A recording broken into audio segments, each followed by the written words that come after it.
त्रिकूट नामक पर्वत पर एक गजेंद्र नाम का अत्यंत बलशाली हाथी रहता था। वो इतना बलशाली था कि उसकी सुगंध मात्र से शेर जैसा हिंसक पशु भी भाग जाता था। एक बार वो प्यास बुझाने के लिए परिवार के साथ एक सरोवर के पास गया।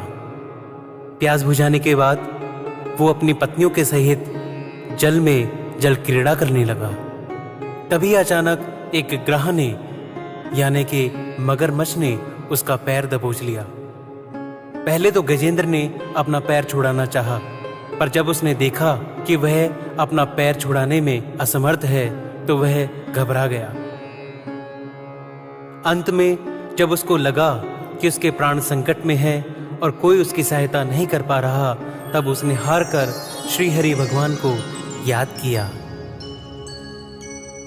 श्री सुखदेव जी ने कहा, बुद्धि के द्वारा पिछले अध्याय में वर्णित रीति से निश्चय करके तथा मन को हृदय देश में स्थिर करके वह गजराज अपने पूर्व जन्म में सीख कर कंठस्थ किए हुए सर्वश्रेष्ठ एवं बार बार दोहराने योग्य स्तोत्र का मन ही मन पाठ करने लगा, जिनके प्रवेश करने पर ये जड़ शरीर मन आदि भी चेतन बन जाते हैं।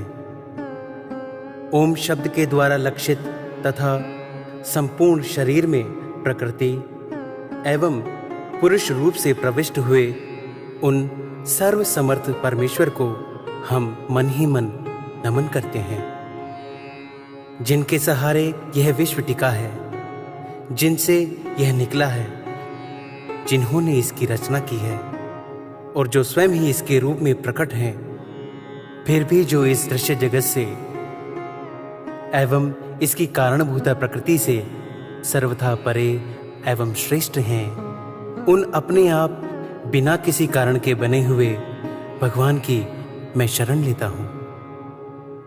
अपने संकल्प शक्ति के द्वारा अपने ही स्वरूप में रचे हुए और इसीलिए सृष्टि काल में प्रकट और प्रलय काल में उसी प्रकार अप्रकट रहने वाले इस शास्त्र प्रसिद्ध कार्य कारण रूप जगत को जो अकुंठित दृष्टि होने के कारण साक्षी रूप से देखते रहते हैं, उनमें लिप्त नहीं होते, वे चक्षु आदि प्रकाशकों के भी परम प्रकाशक प्रभु मेरी रक्षा करें। समय के प्रवाह से संपूर्ण लोकों के एवं ब्रह्मादि लोकपालों के पंचभूतों में प्रवेश कर जाने पर तथा पंचभूतों से लेकर महत्व पर्यंत संपूर्ण कार्यों के उनकी परम करुणा रूप प्रकृति में लीन हो जाने पर उस समय दुर्जय तथा अपार अंधकार रूप प्रकृति ही बच रही थी। उस अंधकार के परे अपने परम धाम में जो सर्वव्यापक भगवान सबकी ओर प्रकाशित रहते हैं, वे प्रभु मेरी रक्षा करें। भिन्न भिन्न रूपों में नाट्य करने वाले अभिनेता के वास्तविक स्वरूप को जिस प्रकार साधारण दर्शक नहीं जान पाते, उसी प्रकार सत्व प्रधान देवता तथा ऋषि भी जिनके स्वरूप को नहीं जानते, फिर दूसरा साधारण जीव तो कौन जान अथवा वर्णन कर सकता है। वे दुर्गम चरित्र वाले प्रभु मेरी रक्षा करें। आसक्ति से सर्वदा छूटे हुए संपूर्ण प्राणियों में आत्मबुद्धि रखने वाले, सबके कारण हेतु एवं अतिशय साधु स्वभाव मुनिगण जिनके परम मंगलमय स्वरूप का साक्षात्कार करने की इच्छा से वन में रहकर अखंड ब्रह्मचार्य आदि अलौकिक व्रतों का पालन करते हैं, वे प्रभु ही मेरी गति हैं। जिनका हमारी तरह कर्मवश ना तो जन्म होता है, ना जिनके द्वारा अहंकार प्रेरित कर्म ही होते हैं, जिनकी निर्गुण स्वरूप का ना कोई नाम है ना रूप ही, फिर भी समयानुसार जगत की सृष्टि एवं प्रलय के लिए स्वेच्छा से जन्म आदि को स्वीकार करते हैं। उन अनंत शक्ति संपन्न परम ब्रह्म परमेश्वर को नमस्कार है। उन प्राकृतिक आकार रहित एवं अनेकों आकार वाले अद्भुत कर्मा भगवान को बारंबार नमस्कार है। स्वयं प्रकाश एवं सबके साक्षी परमात्मा को नमस्कार है। उन प्रभु को जो नम, वाणी एवं चित्त वृत्तियों से भी सर्वथा परे हैं, बारंबार नमस्कार है। विवेकी पुरुष के द्वारा सत्व गुण विशिष्ट निर्वृत्ति धर्म के आचरण से प्राप्त होने योग्य मोक्ष सुख की अनुभूति रूप प्रभु को नमस्कार है। सत्व गुण को स्वीकार करके शांत, रजोगुण को स्वीकार करके घोर एवं तमोगुण को स्वीकार करके मूढ़ से प्रतीत होने वाले भेद रहित अतएव सदा संभाव में स्थित ज्ञान घन प्रभु को नमस्कार है। शरीर इंद्रिय आदि के समुदाय रूप संपूर्ण पिंडों के ज्ञाता, सबके स्वामी एवं साक्षी रूप आपको नमस्कार है। सबके अंतर्यामी, प्रकृति के भी परम कारण किंतु स्वयं कारण रहित प्रभु को नमस्कार है। संपूर्ण इंद्रियों एवं विषयों के ज्ञाता, समस्त प्रतीतियों के कारण रूप संपूर्ण जड़ प्रपंच एवं सबकी मूलभूता अविद्या के द्वारा सूचित होने वाले तथा संपूर्ण विषयों में अविद्या रूप से भासने वाले आपको नमस्कार है। सबके कारण किंतु स्वयं कारण रहित तथा कारण होने पर भी परिणाम रहित होने के कारण अन्य कारणों के विलक्षण कारण आपको बारंबार नमस्कार है। संपूर्ण वेदों एवं शास्त्रों के परम तात्पर्य मोक्ष रूप एवं श्रेष्ठ पुरुषों की परम गति भगवान को नमस्कार है, जो त्रिगुण रूप काष्ठों में छुपे हुए ज्ञान रूप अग्नि है। उक्त गुणों में हलचल होने पर जिनके मन में सृष्टि रचने की बाह्य वृत्ति जागृत हो उठती है तथा आत्म तत्व की भावना के द्वारा विधि निषेध रूप शास्त्रों से ऊपर उठे हुए ज्ञानी महात्माओं में जो स्वयं प्रकाशित हो रहे हैं, उन प्रभु को मैं नमस्कार करता हूँ। मुझ जैसे शरणागत पशुतुल्य जीवों की अविद्या रूपी फांसी को सदा के लिए पूर्ण रूप से काट देने वाले अत्यधिक दयालु एवं दया करने में भी कभी आलस्य न करने वाले नित्यमुक्त प्रभु को मेरा नमस्कार है। अपने अंश से संपूर्ण जीवों के मन में अंतर्यामी रूप में प्रकट रहने वाले सर्वनियंता अनंत परमात्मा आपको नमस्कार है। शरीर, पुत्र, मित्र, घर, संपत्ति एवं कुटुंबियों में आसक्त लोगों के द्वारा कठिनता से प्राप्त होने वाले तथा मुक्त पुरुषों के द्वारा अपने हृदय में निरंतर चिंतित ज्ञान स्वरूप सर्वसमर्थ भगवान को मेरा नमस्कार है, जो त्रिगुण रूप काष्ठों में छुपे हुए ज्ञान रूप अग्नि है।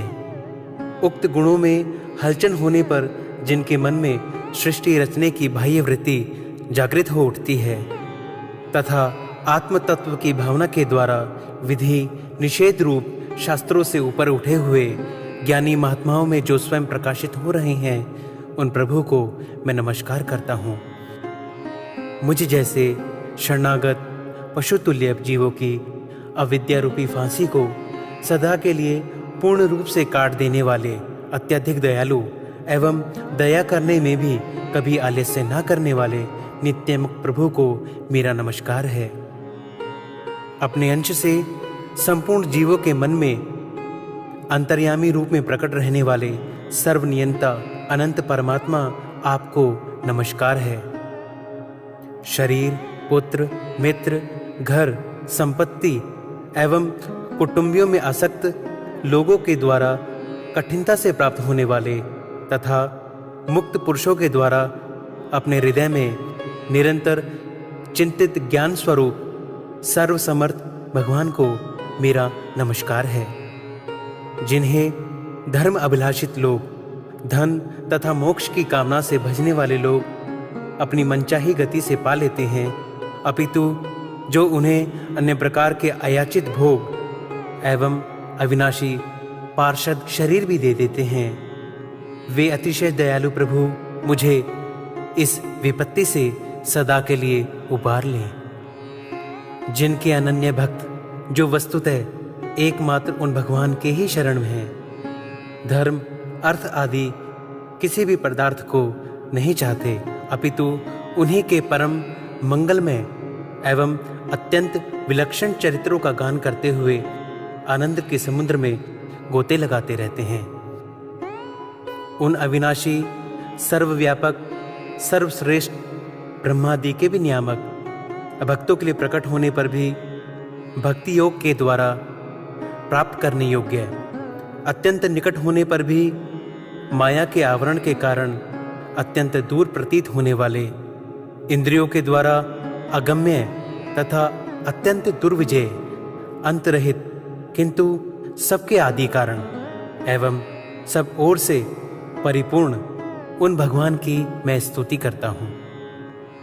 ब्रह्मादि समस्त देवता, चारों वेद तथा संपूर्ण चराचर जीव नाम और आकृति भेद से जिनके अत्यंत शुद्र अंश के द्वारा रचे गए हैं, जिस प्रकार प्रज्वलित अग्नि से लपटें और सूर्य से किरणें बार बार निकलती रहती हैं और पुनः अपने कारण में लीन हो जाती हैं, उसी प्रकार बुद्धि, मन, इंद्रियां और नाना योनियों के शरीर, यह गुणमय प्रपंच जिन स्वयं प्रकाश परमात्मा से प्रकट होता है और पुनः उन्हीं में लीन हो जाता है। वे भगवान ना तो देवता है, न असुर, न मनुष्य है, न त्रियक योनि के प्राणी हैं, न वे स्त्री हैं, न पुरुष और न नपुंसक ही हैं। न वे ऐसे कोई जीव हैं जिनका इन तीनों श्रेणियों में ही समावेश हो सके।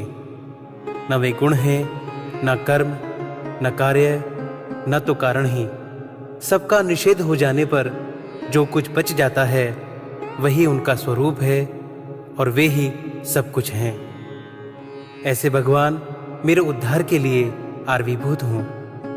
मैं इस ग्रह के चंगुल से छूटकर जीवित नहीं रहना चाहता, क्योंकि भीतर और बाहर सब ओर से अज्ञान से ढके हुए इस हाथी के शरीर से मुझे क्या लेना है।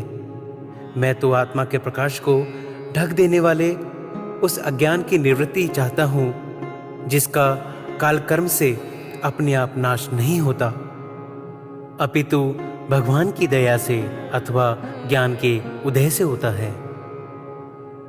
इस प्रकार मोक्ष का अभिलाषी मैं, विश्व के रचयिता, स्वयं विश्व के रूप में प्रकट तथा विश्व से सर्वथा परे, विश्व को खिलौना बनाकर खेलने वाले, विश्व में आत्म रूप में व्याप्त अजन्मा, सर्वव्यापक एवं प्राप्त्य वस्तुओं में सर्वश्रेष्ठ श्री भगवान को केवल प्रणाम ही करता हूँ। उनकी शरण में हूँ, जिन्होंने भगवत भक्ति रूप योग के द्वारा कर्मों को जला डाला है। वे योगी लोग उसी योग के द्वारा शुद्ध किए हुए अपने हृदय में जिन्हें प्रकट हुआ देखते हैं, उन योगेश्वर भगवान को मैं नमस्कार करता हूँ।